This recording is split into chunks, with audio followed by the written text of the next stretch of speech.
మనతోని పంచాదులొద్దు, కొండలను ఢీ కొట్టొద్దు, ఏనుగుల ముందు ఎగిరెగిరి దుంకొద్దనే సామెతలన్నీ ఉత్తయే అని నిరూపించిండు ఆర్మీ రవి అన్న. ఏకంగా మంచి పొంగిలేటి శ్రీనివాస్ రెడ్డినే సవాల్ చేసి నిలబడ్డాడు.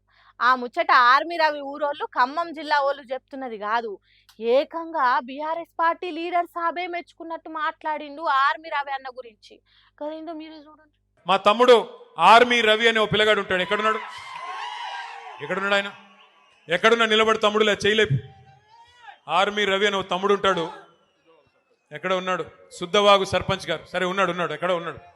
ఆ తమ్ముడికి నిజంగా నేను అభినందనలు చెప్తా ఉన్నా. నేను ఒక్కడికే చెప్తున్నా, ఏమనుకోవద్దు, చాలా మంది పోరాటం చేసిన వాళ్ళు ఉన్నారు. కానీ తమ్ముడు మీద కేసులు పెట్టి జైలుకు పంపించాడు పొంగులేటి. పంపించాలని ప్రయత్నం చేస్తే ఆ తమ్ముడు మొన్న వాళ్ళ ఊరిలో సర్పంచ్కి పోటీ చేసి ఎన్ని ఓట్లతో గెలిచిండు? 135 ఓట్ల మెజారిటీతో పొంగులేటి అహంకారం మీద చావు దెబ్బ కొట్టి గెలిచొచ్చాడు. చిన్న గ్రామ పంచాయతీలో 135 ఓట్ల మెజారిటీ. వాళ్ళకి సినిమా అర్థమైపోయింది. మొన్న జరిగిన స్థానిక ఎన్నికలలో గెలిచిన బీఆర్ఎస్ సర్పంచ్లను కలిసి మెచ్చుకోనికి ఖమ్మం జిల్లాకు పోయిండు కేటీఆర్. అక్కడ మాట్లాడుకుంటా ఆర్మీ రవి అన్న ఎన్నికలలో ఏ తిరిగా పోరాటం చేసి గెలిచిండనేది గొప్పగా చెప్పి మెచ్చుకున్నాడు. అధికారంలో ఉన్న మంత్రికి ఎదురువై నిలబడంటే చిన్న ముచ్చట కాదు కదా.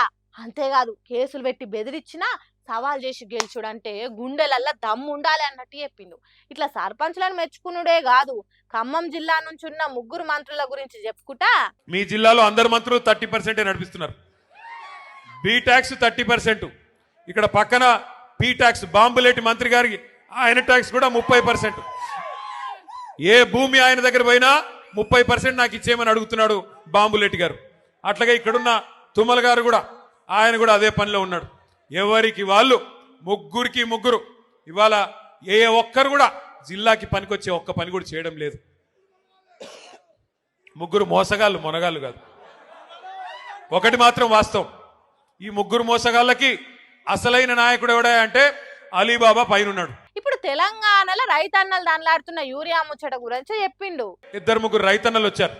వచ్చి వాళ్ళ గోడు చెప్పుకుంటున్నారు. పాలేరు వాళ్ళు, అన్నా మా ఎమ్మెల్యే గారు ఇప్పుడు మంత్రిగా ఉన్నారు, వ్యవసాయ మంత్రి గారు మా జిల్లా, 2 ఉన్నారు, ఉప ముఖ్యమంత్రి కూడా మా జిల్లానే, 3 మంత్రులు, 3 మొనగాళ్ళు ఉన్నారు. కానీ దురదృష్టం ఒక్క యూరియా బస్తా దొరకడం లేదు. ఎవరికి చెప్పుకోవాలి మేము?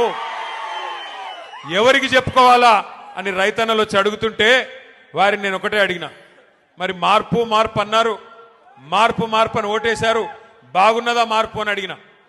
అంటే ఏం చెప్పాలన్నా, సరే జరిగింది, పాలిచ్చే గేదెని వద్దనుకుని తన్నే దున్నపోతుని తెచ్చుకున్నాము, తప్పదు కదా, అనుభవించక తప్పదు కదా అని చెప్పారు. రైతులు కూడా బాధపడతా ఉన్నారు. ఇంటి నిండా మంది ఉన్నా లాభం మాత్రం సున్నా అన్నట్టే ఉన్నదట.